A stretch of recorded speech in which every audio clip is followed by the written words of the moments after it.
Looking on a customer's car tonight, 2005 Cadillac Escalade. It's got some suspension issues, service ride control light, and just rough ride. Thing's got about 150, 160,000 miles. It's still in good shape. We started to see what it costs from GM, some OEM shock replacements, and holy smoke, that was surprising. So we don't want to do that. The customer doesn't want to do that. So we start looking around, and Monroe sells this great conversion kit. Part number 90012. It's an electronic suspension conversion kit. It seems like it's pretty straightforward to install. I've never done one before, but I figured, hey, how hard can it be, right? Those are the famous last words. So I'm going to show you how to do it. Suspensions are the same on Escalades, on Tahoes, Suburbans, Yukons, anything that has a special Z55 suspension package. Let me show you what to look for on your vehicle to see if that's what you need. First thing you got to do is clean all the junk out of your glove box so you can see this little sticker down here.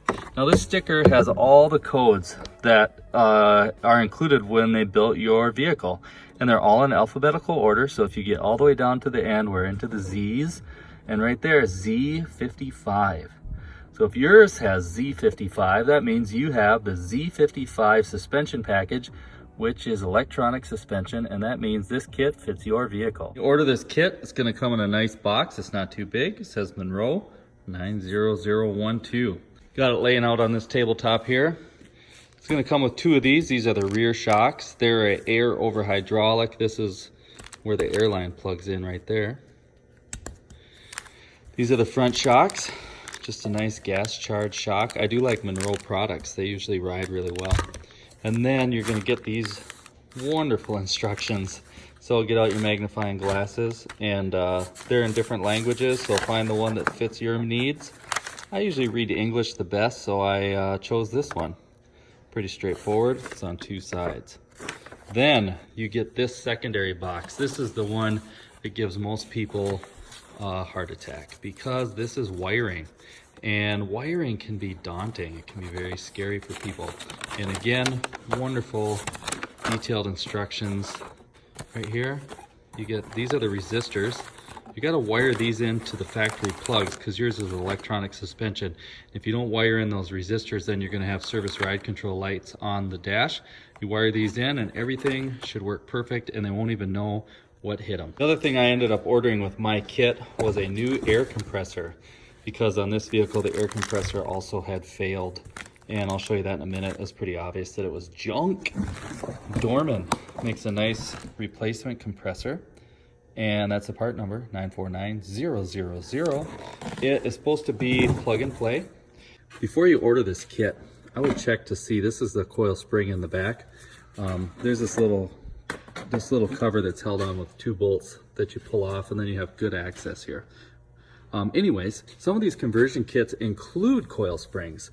And so I don't know if somebody's already converted this before. These are aftermarket rear shocks, and this is an aftermarket rear compressor. So somebody's already been here before. But anyways, just make sure if you have a big airbag right in this spot instead of a coil spring, then you're gonna probably need those kits that include the spring. Well, by my frame rail, I'm from a rusty state called Minnesota. PB Blaster is my best friend.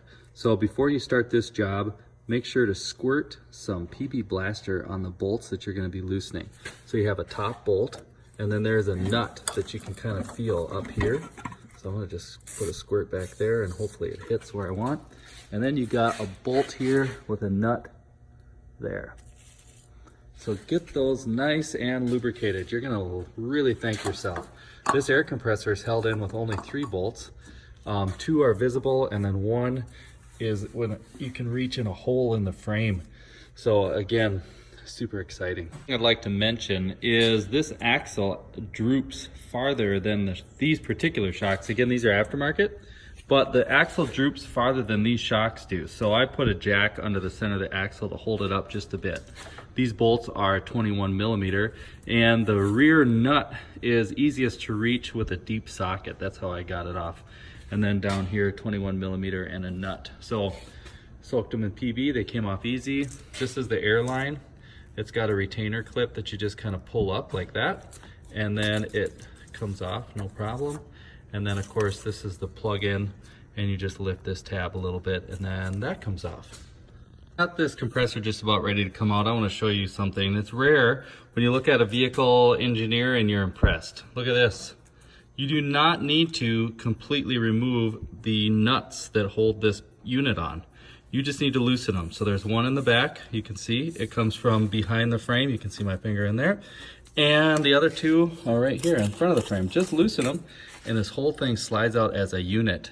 Brilliant! This is the main plug. You just push down, see that flexes down, and then that pulls out. This is a vent, and it goes way up there by the fuel door, and it's just held on to a metal tab with one of these Christmas tree push clips. I use one of these special service tools, and it pulled right out. Last thing I want to show you, this airline, a little bit of a bugger to get out, so I completely removed that, and then just be careful, you don't want to ruin it. Man, it's determined. Anyways, I'm gonna get that off. Oh, got it, there it is. Look at that, now the whole thing slides out. I'm impressed. Here we go, that's the old one, that's my new Dorman, side by side. They look identical. This one's already been replaced before. This is one of those Arnott brands. And for some reason, there's some wiring kind of spliced in. I don't know what that's all about. This one is just plug and play. So I expect it's gonna work great. That's where the airline connects to. And this just stays plugged in the whole time. Don't even just really a smart system. I'm impressed. You don't even have to loosen the nuts. They just slide into the frame and tighten everything down. And whoever invented this is brilliant. I just gotta give them props. If only my jobs could be this easy. You're gonna love it. Dielectric grease is your friend.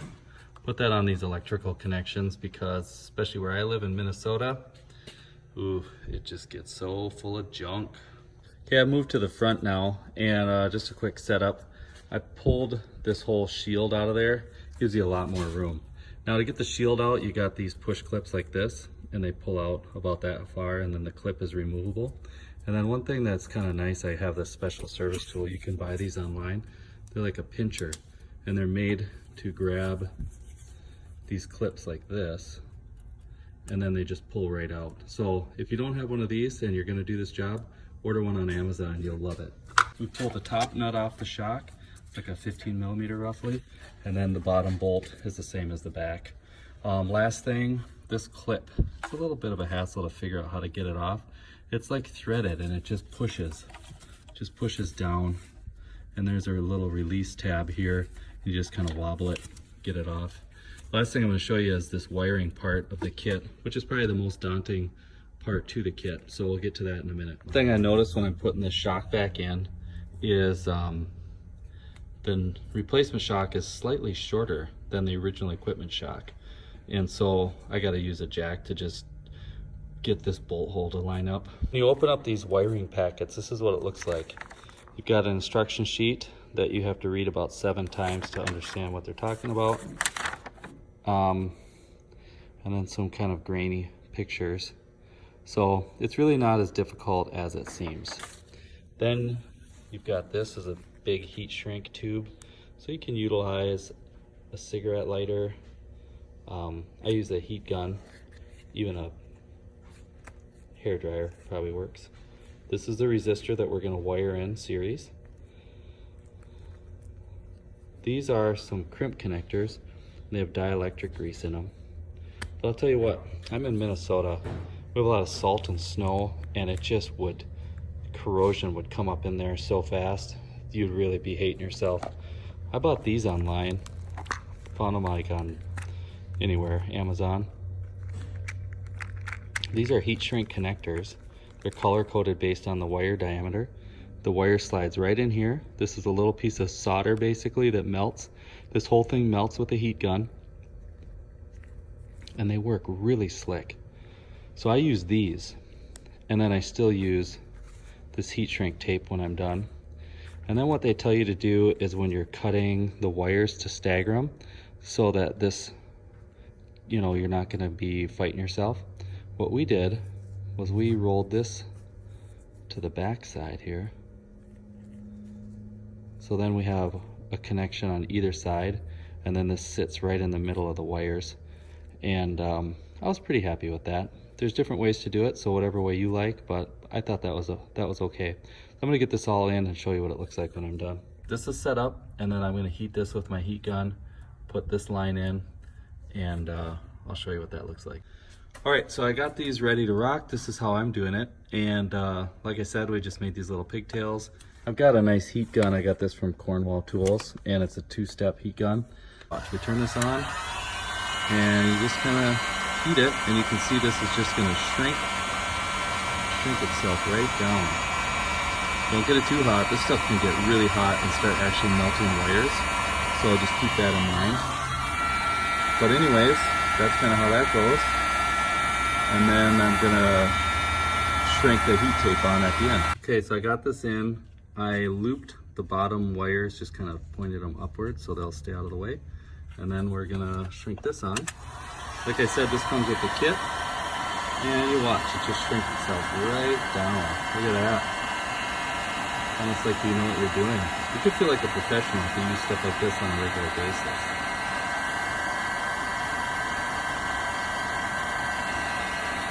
So I'm just going to do that until it's about as small as it's going to get, and then we're going to tape it up. So bottom line, customer complaints originally had a service ride control light, which was part of the wiring on the old compressor that was failed, and then a very rough ride. But the front shocks, the difference is the factory shocks are really stiff. The Monroe shocks have a little bit of give before they start to get into that. So I feel like it's gonna get a little bit more of a compliant ride. We're in Minnesota, we just started getting through our winter, so everything's cold and the roads have those big expansion joints. And he said this Escalade was just punishing, just pounding every crack and every joint in the road. So just sitting on the floor here now with the new shocks in and just bouncing the truck, it has a lot more body movement, which is what this customer was looking for. He was not satisfied with that really stiff, punishing ride. He said, I got a Cadillac, I want it to ride like a Cadillac, so we'll see. But overall, the kit was easy to install. The wiring, after I did the fronts, where I wired in my own pigtails and then I left them, that was way easier for me than trying to do the way the directions said. So if I had to redo it, I would just, boom, right off the top, snip the pigtails off. You know, I kept the pigtails in a bag and gave them back to the customer just in case he ever wants to go back to the factory ride. It's not hard at all to put the wires back how they were and put the factory shocks back in it. So, and then this compressor that I replaced is a factory replacement compressor. So everything's gonna work the way it's supposed to work if you ever wanna put it back. And I'm the kind of guy that I just hate to ruin something just in case. So anyways, for me, way easier. Just cut the pigtails, give us some length so I can put them back if I want to, get my own wires. I didn't make a circuit, I just left them like that. And then I put the resistors in line and started the truck. The compressor worked right away, it went to level, and no service lights on the dash. So overall, great kit. I'm really excited to take it on a test drive, which I'm gonna do in just a minute. We're on our test drive here. We're hitting some of the big road seams. And it's just perfect. Raleigh says it's never been better. We got some pretty big expansion joints here. So it's very compliant, very supple, but it's not overly wallowy. Oh, that was a big joint right there. Nice. Even around corners, it's very well controlled. But I tell you what, I would do this kit again. Absolutely. Price point is reasonable. Installation isn't too bad. Good deal.